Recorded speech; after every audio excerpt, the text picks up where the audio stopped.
Bwana Yesu asifiwe. Bwana Yesu asifiwe sana. Karibuni katika muda na wakati huu, ndugu na marafiki zangu. Nimepata muda mchache wa kuzungumza nanyi katika siku ya leo. Leo nina somo fupi la namna ya toba ya kweli na kurudi kwa Mungu. Toba ya kweli na kurudi kwa Mungu.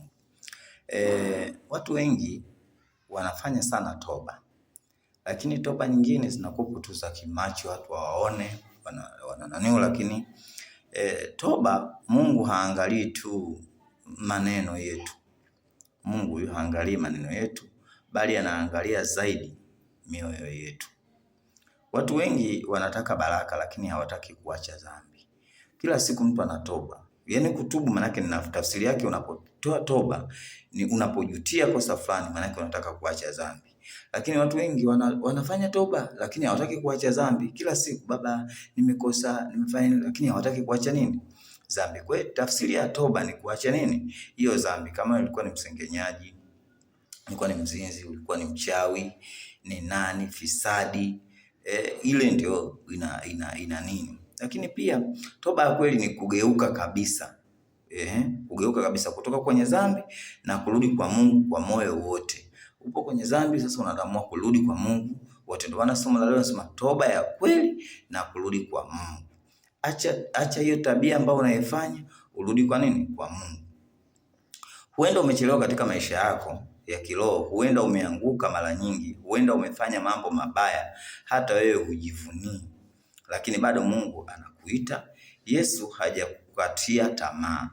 Damu yake bado ina nguvu na kukusafisha dhambi. Ninatamani tusome katika kitabu cha Mambo ya Nyakati wa Pili, sura ile ya 7 mstari wa 14. Biblia yangu hapa ni hii. Biblia yangu inaniambia ya kwamba ikiwa watu wangu walioitwa kwa jina langu watajinyenyekesha na kuomba na kunitafuta uso.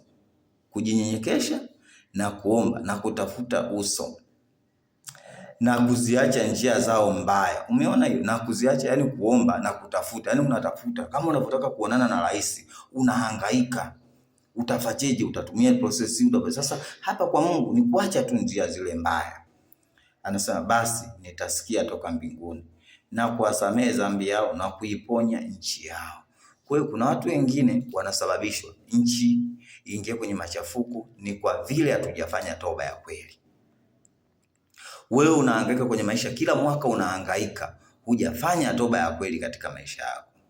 Mungu bado ana mpango na wewe. Mungu bado ana changamoto na wewe. Kikubwa unachostahili ni kufanya toba ya dhati. Mtafute Mungu kila siku, mtafute. Ukikaa kama mimi hapa nipo darasani, nimeona nimepata nafasi kidogo kabla sijaanza kufanya kazi zangu, nikasema ngoja tukumbushane. Hii ni namna ya kumtafuta Mungu. Hata wewe ulipo kwenye kazi yako, mtafute Mungu kwa namna yeyote ile kabla hujaanza kazi yako kwa siku. Basi Mungu akupatie tafakari. Wewe uliokuwa una changamoto yoyote hapo ulipo kitandani, mtafute Mungu. Wewe uliokuwa kwenye biashara yako, wewe uliokuwa tu nyumbani huelewi ni nini, fanya toba. Inawezekana kuna kitu kinakuchelewesha kwa ajili ya toba, hujatubu. Unatubu mdomoni lakini unashindwa kuvaa uhalisia. Vaa uhalisia. Mungu akubariki sana.